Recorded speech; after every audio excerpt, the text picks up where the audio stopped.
Hello, everyone, and welcome to another edition of the SimNFL show. Real talk about fake sports. I am your host and commissioner. You can call me Pierce.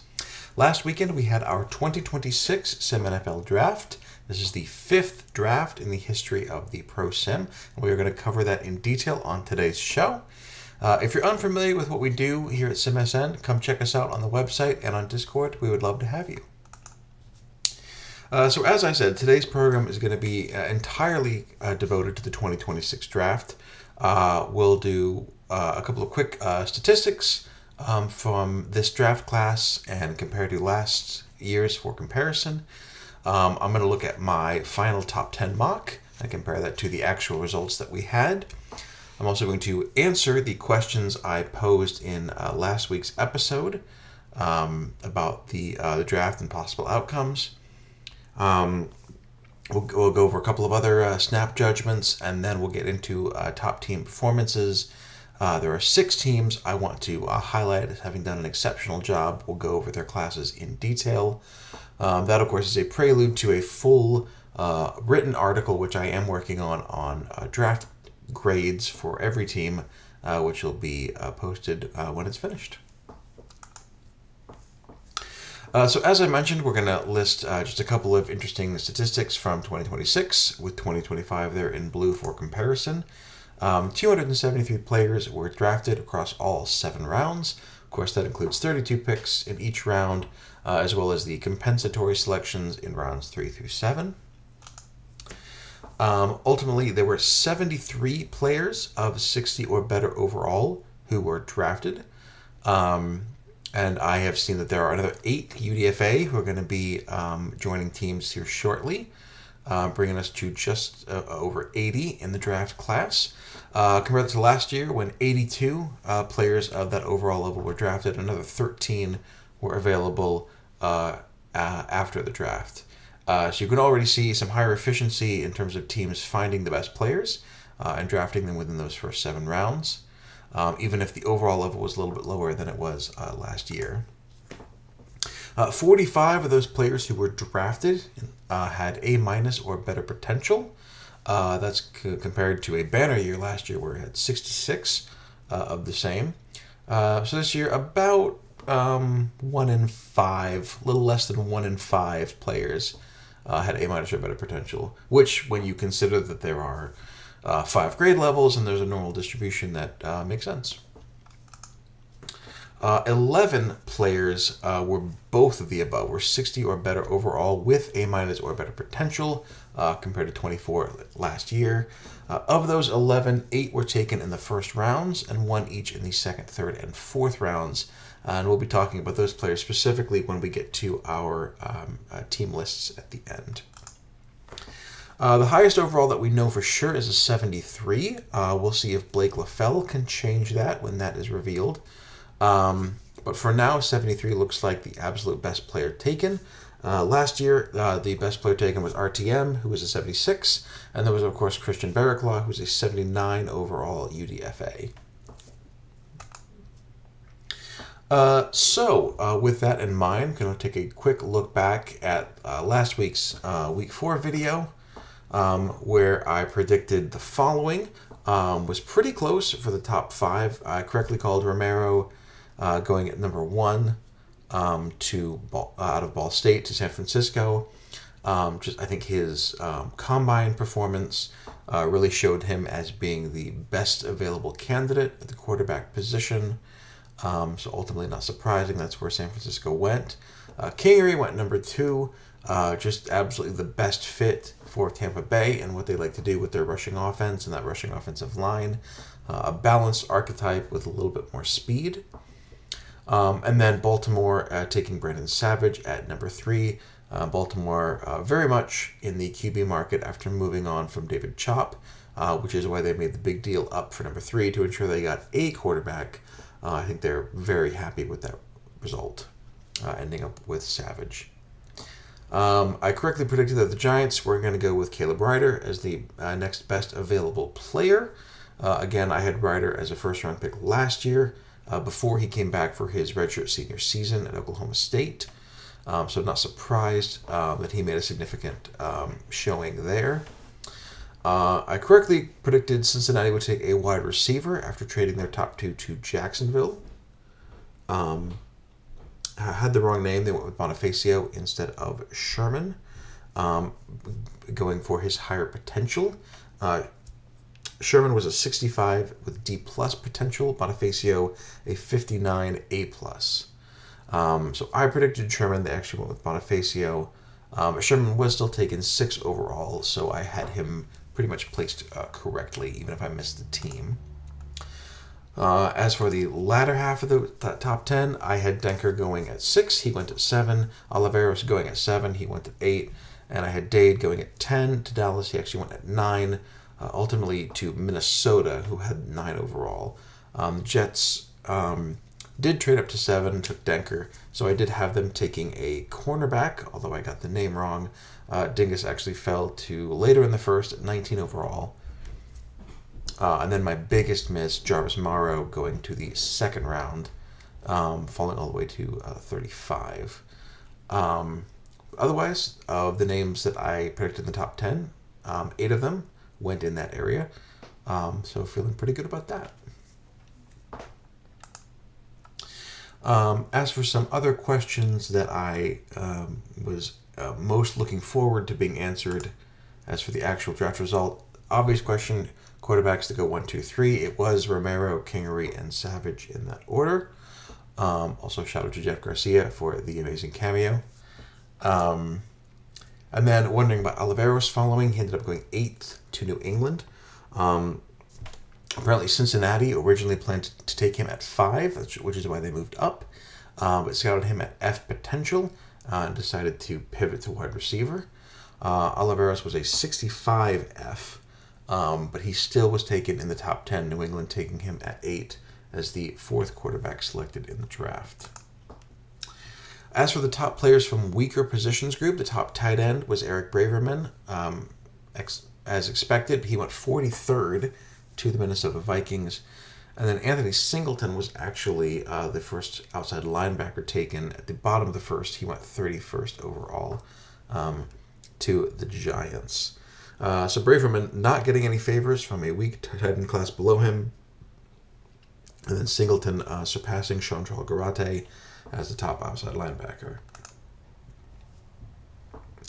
As far as big names being eclipsed by other performers, Marcus Dade did very well. And we saw Sherman went as the second receiver overall, but still went top 10. So really the only big name in my mind that got surpassed was Jarvis Morrow as the edge rushing linebacker, as he was taken 3rd out of his position group, with Kodea Kazmarski at 20 and Matt Hoskins at 30 being taken above him. So yeah, I had my eye on Hoskins. Kazmarski was a surprise to me. But yeah, Morrow ultimately falling to outside linebacker 3 and falling out of the first round. So those are the questions I had that were specific to this draft class. I had a couple other very more generic draft questions, which is which of our big names that we've been talking about a lot would go all the way to the second round. We talked about Morrow and Braverman. Chantal Garate, as I mentioned, went 44th. Vernon Mack, who had been mocked in the first round and as high as top 10 by some experts, went 46. Maurice Stanley, from an excellent crop of cornerbacks, at least according to Combine Performance, went 48. And then Alex Figueroa went 50th. Figueroa, I think, was actually, I mocked him number 1 overall in my very, very first mock way back in mid-season. So obviously a lot can change. Still surprising that a guy I had going that high drops to the middle of the second. And then even farther than that, we had players falling into day 2. AJ Cantor was a big surprise because he actually graded out really well, mid-60s. But he fell all the way to the top of the 3rd round at 68. And then we had a number of players that fell due to low potential scores, mostly. Darvish was, I think, the 7th quarterback taken. And he had D-plus potential. He's taken 70th overall. Hinojosa, Baylor running back, put excellent college career, went 91st. He rolled D potential. Yabusele, who was mocked in top 5 by multiple people, rolled F potential, so he went all the way to the bottom of the 3rd. And then DJ Acosta, another guard who had underwhelmed at his pro day, and then rolled D potential, so fell all the way to 117. So still excellent players, but the lower ceiling, I think, hurt a lot of their draft stock. And then finally, draft day trades. For the most part, teams who wanted to make a move in the first round had already done so. Tampa Bay up to 2, Baltimore up to 3, and so forth. The Jets moving all over the place.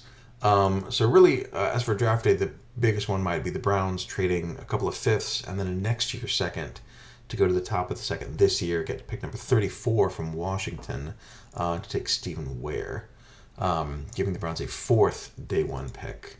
And this was the 3rd one that they used after their pair of first rounders. So that was the big trade that happened in the moment. Browns trading for number 34 and getting Ware. A couple of other snap judgments that I put together after listing all the results we know so far. I think the lineman class, particularly tackle and guard, was as good as advertised. It was very strong combine performances and deep position grades for both groups that really showed out. Between the two, they had 11 players taken on day 1. 9 of those were 60 plus, including one of 70 plus. And then the only 2 taken on day 1, which were not above 60, were a 59 A- and a 58 A. So absolutely, worthy of a day 1 pick. So 11 total guards and tackles taken in rounds 1 and 2, befitting what we saw at the Combine. On the other side of things, what looked like it might be a very strong free safety class based on some great zone cover performances in the Combine really underwhelmed. We talked about Yabusele rolling F potential, so even though he was a 61 overall, he dropped to the bottom of the 3rd. Tommy Garcia had a fantastic cover score at the Combine. He was a B- who also rolled F potential, so just bad all around. He was drafted 103rd in the 4th round. Mike Knox actually probably ended up being the best value, who's a B+ with C potential, who was taken 155th in the 5th round. So could end up being the best of the bunch based on being, merely average in potential. But both at an overall and a potential level, not what we were expecting, at least not what I was expecting when I saw those fantastic combine performances out of the safety class. Superstar linebackers, still elusive, still very hard to come by. I know linebackers and tight ends have the most attributes that go into calculating their overall, and as a result, they can see somewhat lower overalls than other position groups, just because there's so many factors and few players are good at all of them. Having said that, it's still rough to see the top outside linebacker in the class being a 60 overall. That's Chantrell Garate. And the top inside linebacker being a 61 overall. That's Leon Tolliver, who was still only taken in the bottom of the 1st. Packers got him 28th overall. So 61B, the best linebacker of this group. And not for lack of trying. We saw a lot of linebackers that were mid to low 50s, even high 40s being taken as teams try to find answers at the position. So even with even boosting a couple of points to account for the way their overall is calculated, still an underwhelming class for what feels like the 3rd or 4th year in a row. And then finally, some mild QB surprises. Obviously, we had 4 in the top 10, but then Ramik Harris and Kelly Jarwin were the next 2 to go in the 2nd round. Harris was a 56B-, Kelly Jarwin a 57C. So both of them definitely projects and unlikely to be day one starters. But as far as their positions in the class, going fifth and sixth, ahead of some other names like Tavares Washington, for example. A little bit of a surprise there. So we will continue to watch and see how those guys develop after being second round picks. So now I want to go into detail, as I said, on 6 different teams who I thought did excellent scouting and drafting jobs. We're just going to go alphabetical by team name, starting with the Dallas Cowboys. The Cowboys had 8 total picks, and I'm going to highlight the top 3. So a bit top heavy as far as draft performance go, but they still have a stacked roster. So at that point, when you're talking about playing time, you really need those top picks to hit to get any sort of immediate impact. And then secondly, let me just look at the levels: 65, 67, and 70 overall. Any of those would be great picks at the top of a team's board. To get 3 of them, it's exceptional drafting. Cowboys Rocket jokingly mentioned that the best way to draft scout is to draft great college players, or to recruit and develop great college players on your college team, and then just take them, as he took Jonathan Callahan and Chris Brooks, both of Penn State. He also did find Buddy Hayes, probably his best pick, a 70 B+, defensive end at the top of the second. Detroit, I think, had an S-tier draft and is in contention for one of the best of the year. They did have a lot of draft capital. They had 12 total picks. But still, they turned that into 7 players of 60 or better. Starting with, as you can see, Tony Sherman, who they took 6th overall. That D+ potential hurts, but still a 65 means it's very likely that you can get some early snaps when you play at that level. And then Tremaine Craig, one of the best players in the entire draft, 72A, getting him in the middle of the first. And then 62C, 63 C-, great at any position, but certainly in the second round. Darvish fell because of bad potential, but still an A- quarterback in the third round is great value. And then on day 3, a couple of A- guys as well in Curtis Tracy and Matt Richardson. So really, in terms of skill at the top and then depth at the bottom, just a phenomenal job by the Lions. More than half of their 12 picks, again 7 out of 12 being 60+, is an amazing performance. Moving through the alphabet now, I want to highlight the Houston Texans. They had 11 total picks, including 10 in the first 4 rounds. So what the Lions had in quantity, the Texans had in quality. But again, it only matters if you can convert those into great players. And they did. Geronimo Lewis, picking the hometown guy out of the University of Houston. 62 A+, absolutely phenomenal. Kerwin Urias, the great ball hawk, one of 2 great ball hawks to be taken out of Kansas State, 65 A-. So that right there is 2 of those 11 players I mentioned who are that high for overall and potential. Texans took 2 of them in the first round. Edge rusher Chantal Garate, yes, that is how I'm saying his name. Again, fell a bit, but best outside linebacker, and they get him in the second round. And then Mike Bradley in the third, yet another amazing member of that Texans backfield, which already has Neville and Ryan Johnson. So they add a speedy guy in Mike Bradley, who was an A- in the third round as well. So again, they had the quantity and the quality. They had 4 picks. They had 10 picks in the first 4 rounds, but they made it count with picks like these. Really like what the Texans are doing building that team. Moving on, we have the Vegas Raiders, who also did a phenomenal job. They had 4 day 1 picks, 3 of which we're looking at right now. They had 9 in total. Campos, one of the best players in the draft at a 69C, had higher than 80 in man coverage and speed. So just phenomenal for a cornerback, excuse me. Milner in the second round is one of only 3 players who is 60 plus and A or better potential that fell out of the first. So the Raiders got him in the second. So absolutely great value there. And then Willie Irving, another running back, but hey, if a 65 B minus guy is there in the second round, yeah, you take him.